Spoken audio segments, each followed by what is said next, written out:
Dobre, tak Natália, po minulom roku to vyšlo tentokrát tu na ihrisku Grey Bear na Táľoch, takže aké sú tvoje pocity a pocity tvojho družstva?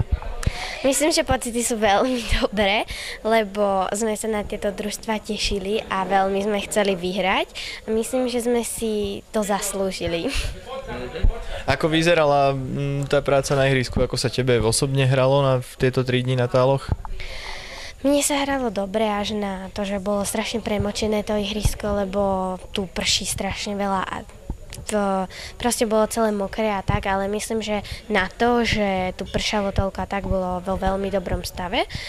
A ako hralo sa dobre, kvôli tomu, že nebolo zase nejaký strašný dážď, alebo tak, jedenkrát nám prerušili síce hru, ale inak myslím, že boli dobré aj podmienky, aj všetko v pohode. Ako prebieha komunikácia medzi vami na ihrisku? Stretnete sa občas a tak si vymeníte pohľadmi, vieš niečo, že nejaké skóre, alebo ako sa vám darí s tvojimi spoluhráčkami? Určite áno, my vždy, keď sa vidíme, tak si ukazujeme palec hore, palec dole, že hlavne, alebo si kýveme určite, alebo tak. Pokiaľ niekto kýve veľmi nadšene, tak vidíme, že hrá dobre, alebo tak.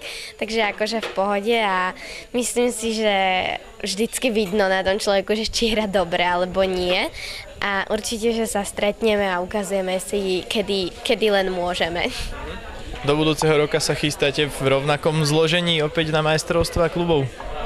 Fúha, vôbec neviem, ale tak budeme sa určite snažiť byť v rovnakom zložení, lebo proste nám to vyšlo a myslím, že nám to vyjde aj na budúce, no a dúfam, že teda budeme v tomto istom zložení, lebo to bol veľmi dobrý tím a myslím, že si rozumieme a všetko, takže myslím, že by to bolo super.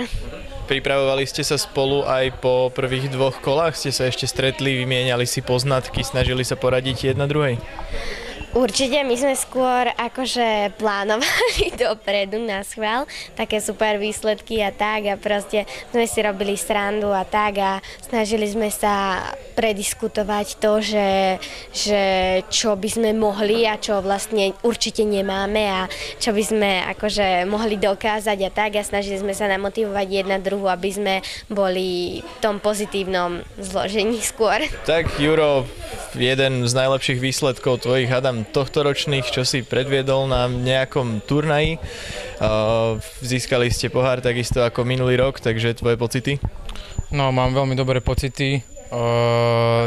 Tento môj 3-dňový golf som nikdy ani neveril, že takýto niekedy v živote bude, ale trénoval som tie rany, ktoré som potreboval na tomto ihrisku, ktoré treba, to znamená od 100 metrov a nižšie a sa to teraz prejavilo všetko.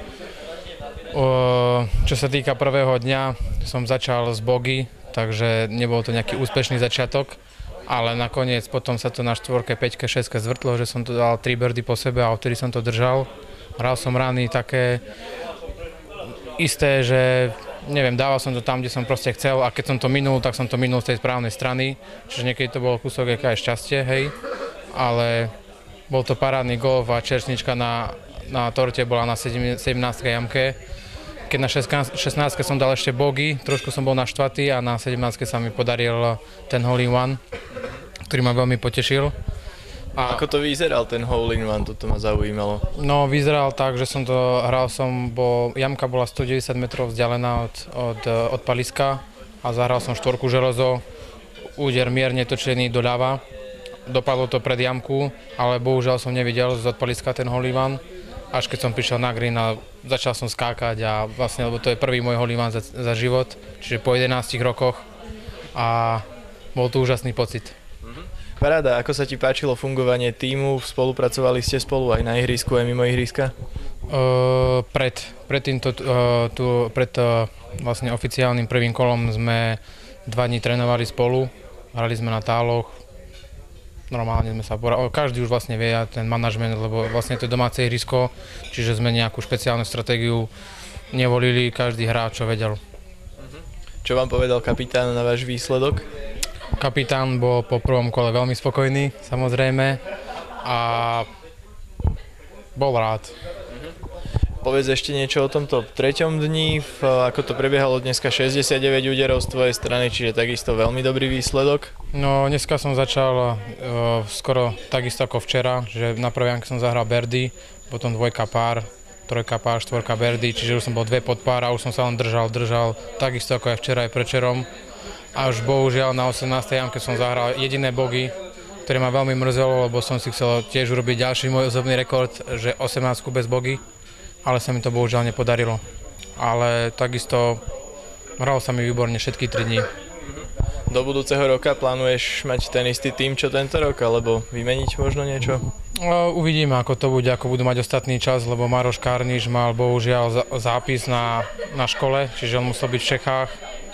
Uvidíme, možno, že bude ten istý, možno, že príde Maroš Karniš s Tomášom, sa uvidí.